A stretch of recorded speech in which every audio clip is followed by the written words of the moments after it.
I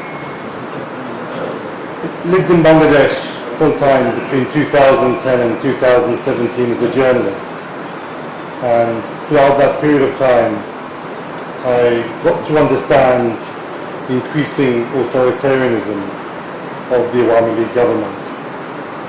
It started off with significant promise, but as we know, it ended in a terrible situation.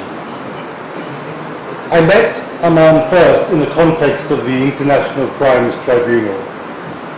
His father, as you know, was accused of international crimes, and indeed many other individuals, mostly linked to Jamaat-e-Islami, were being prosecuted there.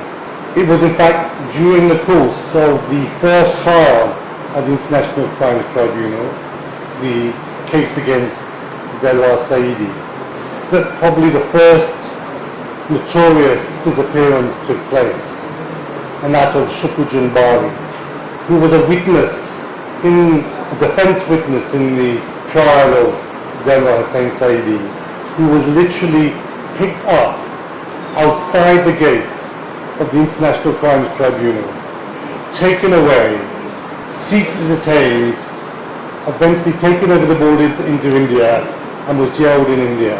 This went under the nose of the law enforcement authorities outside the tribunal, and the tribunal itself did absolutely nothing, not just to stop it, but not to investigate it. I began to understand the widespread nature of disappearances in Bangladesh when I first contacted Sanjida here, which you all know as the extraordinary woman who set up Mayadat with also other members of her family and other people who were disappeared.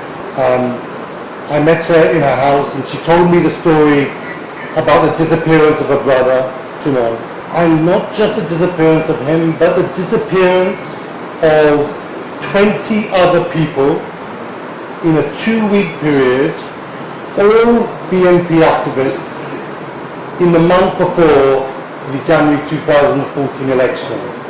21 people were picked up in 7 different events over a 2-week period, inside or just outside Dhaka. 2 of those people returned, but that left 19 people who were picked up as secretly detained in that period of time.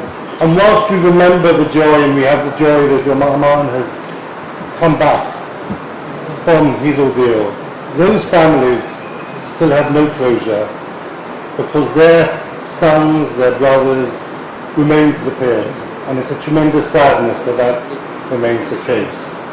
But through Sanjida I understood what was really happening in terms of the widespread scale of disappearances in Bangladesh. In 2016, July, there was the Holy Artisan attack, if you might remember. I was in London at that time. I came back at the beginning of August or late July, and one of the people I met up to try to understand what was going on was Aman, actually. I think we met at a Chinese restaurant. This was just 2 weeks, maybe 10 days before he was picked up. And during the course of that conversation, he told me that he was worried about his safety. He was at that time representing his father at the International Crimes Tribunal. I think there had been a conviction already. There was an appeal going on. There was an issue about whether or not his father was going to be executed or not. I mean, it was very worrying times for him and his family, and he was very worried about his safety in light of the impact of the Holy Artisan disaster on the way the government was perceiving groups that it believed to be extremist groups.